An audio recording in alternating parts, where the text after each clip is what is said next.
ಜನ್ಮಭೂಮಿ ಅಂತ ಹೇಳ್ತೀರಾ, ಆದ್ರೆ ಕೃಷ್ಣರು ಅಲ್ಲೇ ಹುಟ್ಟಿದ್ರು ಅನ್ನೋದಕ್ಕೆ ಏನು ಸಾಕ್ಷಿ ಹಿಂದೂಗಳ ಹತ್ರ? ಮುಂದೆ ಈ ಬುದ್ಧಿಜೀವಿಗಳ ಕೆಲವೊಂದು ಜನ ಕೃಷ್ಣರ ಅಸ್ತಿತ್ವಕ್ಕೂ ಪ್ರಶ್ನೆ ಆಗ್ತಾರೆ. ಈ ಪ್ರಶ್ನೆಗಳು ಬಂದಾಗಲೂ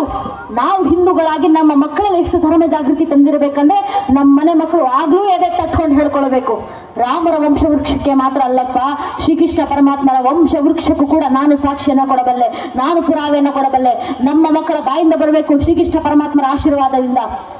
ಮೊದಲಿಗೆ ಬಂದದ್ದು ಶ್ರೀಹರಿ, ಶ್ರೀಹರಿಯ ಮಗ ಬ್ರಹ್ಮ,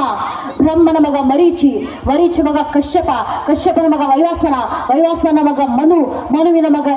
ಇಳನ ಮಗ ಪುರೂರವ, ಪುರೂರವನ ಮಗ ಅಯುವಿನ ಮಗ ನಘೂಷ, ನಘೂಷನ ಮಗ ಯಾತಿಯ ಮಗ ಯದುವಿನ ಮಗ ಕ್ರೋಸ್ತು, ಕ್ರೋಸ್ತುವಿನ ಮಗ ಧ್ವಜೀವನ ಮಗ ಸ್ವಾತಿಯ ಮಗ ಋಷಂಕುವಿನ ಮಗ ಚಿತ್ರರಥ ಮಗ ಶಶಿಬಿಂದುವಿನ ಮಗ ಪೃಥುಷಾರನ ಮಗ ಪೃಥ್ಯೋತ್ತಮನ ಮಗ ಉಷಾರನ ಮಗ ಶಿತಾಪುವಿನ ಮಗ ರುಕುಮ ಕವಚ ನಮಗ ಪಾರವೃತನ ಮಗ ಜ್ಞಾಮಹೋಗನ ಮಗ ವಿದ್ರಭನ ಮಗ ಕ್ರೋತ್ ಮಗ ಕುಂತಿ ಮಗ ದೃಷ್ಟಿ ಮಗ ನಿಧೃತಿ ಮಗ ದಾಸಾಯಿ ಮಗ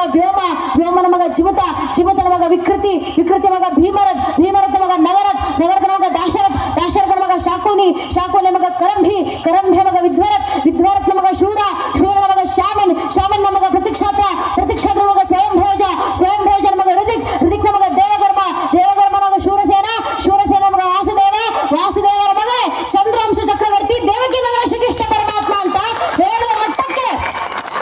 ಕೃಷ್ಣನ ಭಕ್ತಿ, ಕೃಷ್ಣನ ಜಾಗೃತಿಯೂ ನಮ್ಮ ಮಕ್ಕಳಲ್ಲಿ ಬರಲಿ. ಆ ಕೆಲಸ ಯಾರಿಂದ ಆಗುತ್ತೋ ಇಲ್ವೋ, ತಾಯಂದ್ರಿಂದ ಖಂಡಿತವಾಗ್ಲೂ ಆ ಕೆಲಸ ಹಾಗೆ ಆಗುತ್ತೆ. ತಾಯಂದ್ರು ಒಮ್ಮೆ ಮನಸ್ಸು ಮಾಡಿ ಸಾಕು,